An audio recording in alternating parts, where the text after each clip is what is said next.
நாளைக்கான வீடியோக்கான ஒரு ப்ரோமோ தாங்க வந்திருக்கு. ப்ரோமோ வந்து சூப்பரா இருந்துச்சு அப்படின்னு தாங்க சொல்லணும். அதாவது நம்ம ராகினி இருக்காங்கல்ல, ராகினிய வந்து இந்திரா வந்து தெறிக்க தெறிக்க ஓட விட்டாங்க அப்படின்னு தாங்க சொல்லணும். அதெல்லாம் பார்க்குறதுக்கு நம்ம சேனலை மட்டும் மறக்காம லைக் அண்ட் சப்ஸ்கிரைப் மட்டும் பண்ணிருங்க.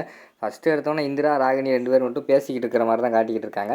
ராகினி வந்து சொல்றாங்க, "இந்த பாரு இந்திரா, எனக்கு ஒரே ஒரு எண்ணம் தான். நீ இந்த வீட்டை விட்டு வெளியில போனா போதும். வேற யார் மேலே எனக்கு கோவம் கிடையாது. இந்த வீடு நல்லா இருக்கக்கூடாது. முதல்ல நீ வந்து இந்த வீட்டிலே இருக்கக்கூடாது." அப்படிங்கிற மாரி வந்து ராகினி சொல்ற மாரி காட்டிக்கிட்டு இருக்காங்க.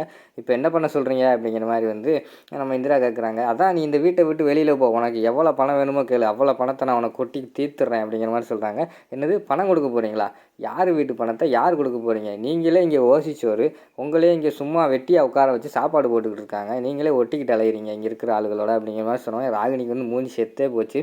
என்னடா மூஞ்சில் அடித்த மாதிரி பேசிட்டா அப்படின்னு சொல்லிட்டு ஒரு மாதிரி வெக்கப்பட்டு தலை குனிவாங்கள்ல, அது மாதிரி இருக்கிற மாதிரி காட்டிக்கிட்டு இருக்காங்க. அங்கிட்டு பார்த்தா இந்திரா விடுற மாதிரி இல்லை. என்னமோ காசு கொடுப்பீங்களாம்ல, காசு நீங்கள் சம்பாரித்து முதல்ல நீங்கள் சாப்பிட்டு உழைச்சி சாப்பிட்டு பாருங்கள், அப்போ தான் அதோட அருமை தெரியும். அதை விட்டுட்டு எங்களோட மாமியாரும் என்னோடய மாமனாரும் 2 பேரும் சேர்த்து வச்ச சொத்து இது. அது மட்டும் இல்லாமல் அவங்களோட பிள்ளைங்க, என்னோடய ஹஸ்பண்டு, அவங்களோட அண்ணங்க எல்லாருமே உழைச்ச காசு இந்த காசு. அந்த காசை எடுத்துகிட்டு நீங்கள் உங்கள் வீட்டு காசு மாதிரி செலவு பண்ணிக்கிட்டு இருக்கிறது மட்டும் இல்லாமல் எனக்கே அந்த காசை கொடுத்து வீட்டை விட்டு வெளியில் போகணும்னு சொல்கிறீங்களா அவங்கள அப்படிங்கிற மாதிரி கோவப்படுறாங்க. அடுத்து பார்த்தா ராகினி வந்து டென்ஷன் ஆகி டக்குன்னு இந்திரா வந்து அடிக்க போகிறாங்க. கை வாங்கிட்டாங்க. டக்குன்னு கையை பிடிச்சி இந்திரா முறுக்க ஆரம்பிச்சிடுறாங்க. அதாவது இந்த கையை பின்னாடி கூடி முறுக்குவாங்களா, அந்த மாதிரி முறுக்கிட்டு இருக்காங்க. ராகினிக்கு வந்து வலி தாங்க முடியல. இந்திரா விடு, இந்திரா விடு அப்படிங்கிற மாதிரி சொல்லிட்டு இருக்காங்க. இங்கே பாருங்கள், தேவையில்லாமல் என்னையும் இந்த குடும்பத்தையும் அழிக்க நினச்சிங்கன்னா நான் சும்மாவே விட மாட்டேன் அப்படிங்கிற மாதிரி இந்திரா சொல்லிக்கிட்டு இருக்கிற மாதிரி காட்டுறாங்க.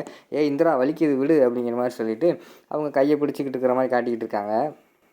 அடுத்து வந்து இந்திரா வந்து பாவப்பட்டு கையை விட்டுறாங்க. இந்தாங்க பொழைச்சி போங்க, நீங்கள் இதே எண்ணத்தோடையே இந்த வீட்டில் சுற்றிக்கிட்டு இருந்தீங்கன்னா உங்களை சும்மா விட மாட்டேன், அத்தை மாமட்டெல்லாம் என்ன சொல்லிக்கிட்டு இருக்க மாட்டேன், உங்களை டேரெக்டாக அடித்து நானே வீட்டை விட்டு வெளியில் துரத்தி விட்டுருவேன் பார்த்துக்கோங்க அப்படிங்கிற மாதிரி இந்திரா வந்து சொல்கிற மாதிரி காட்டிக்கிட்டு இருக்காங்க. அதெல்லாம் கேட்டுட்டு ராகினி வந்து ஷாக்காகி அந்த இடத்த விட்டு வேகமாக கோவப்பட்டு போகிற மாதிரி காட்டுறாங்க. அதோட பார்த்திங்கன்னா இந்த ப்ரோமோ வந்து முடிச்சிடுறாங்க.